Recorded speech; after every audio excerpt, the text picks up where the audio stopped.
Hello everyone, Brian here again with another Gerber gear review. This time we're doing a quick review on the Gerber Prodigy. The Gerber Prodigy arrived a little while ago, and since then I've been using it on simple things and testing it out.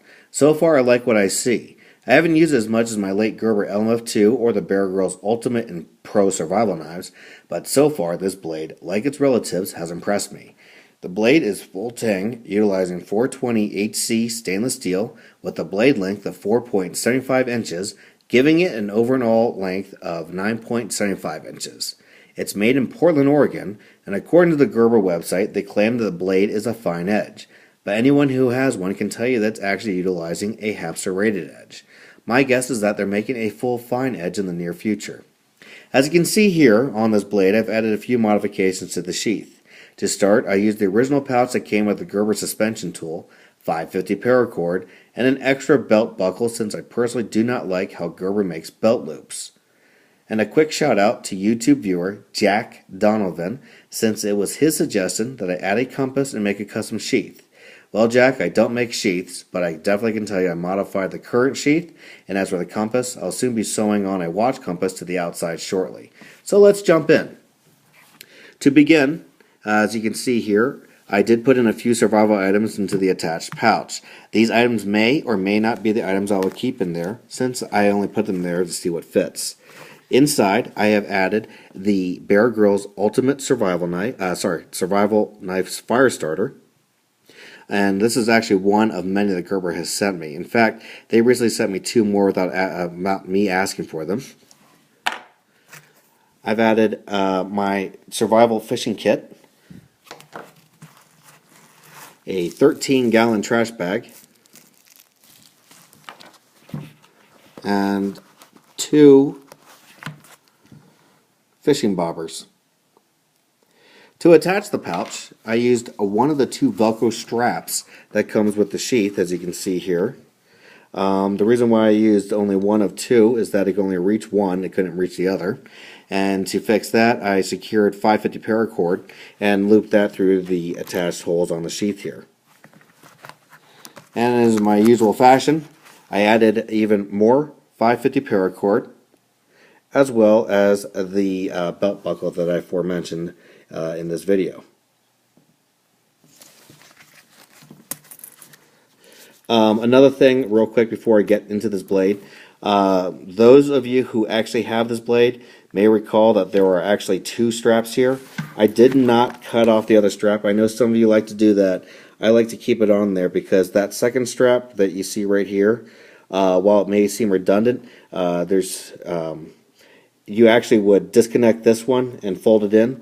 Have this one over, so when you have it on your the back carry sideways, it would actually, the sheath would be more flexible, that would go around your waist. Also, another reason why there's two snap buckles is because some people like to do a upside down carry. And finally, yeah, belt buckle snaps, not Velcro. I'm very, very, very happy with that. Anyways, so here's the blade. Let me get that into focus there for you. Try that one more time. There we are. Okay, so here's the blade. It's full tang from the tip all the way down to the glass breaker. And it's utilizing a rubber overmold handle. Overall, the Prodigy is smaller than LMF II, as well as the Bear Grylls Ultimate Survival Knife. But what's interesting is that this blade, let me pull this here, actually fits inside the Bear Grylls Ultimate Survival Sheath.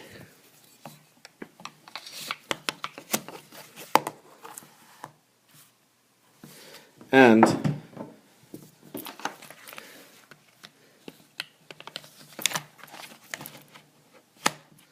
vice versa.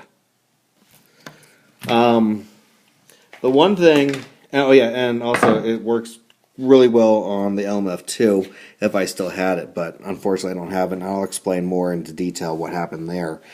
I'm not sure if this is a plus or not, but what it does tell me is that the pommel right here is either the same thickness, or it's the same size, or it really comes close to it.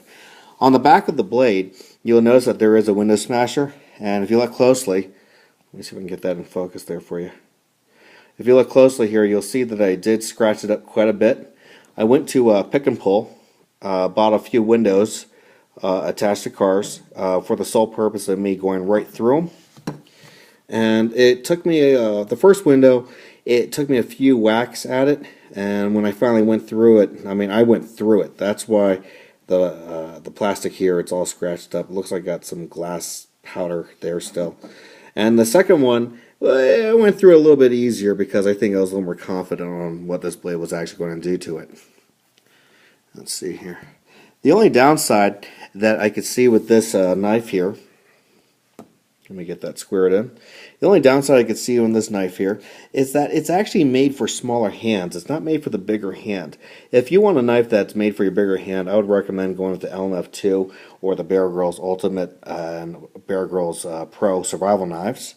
And yeah, that's pretty much about it. So there it is.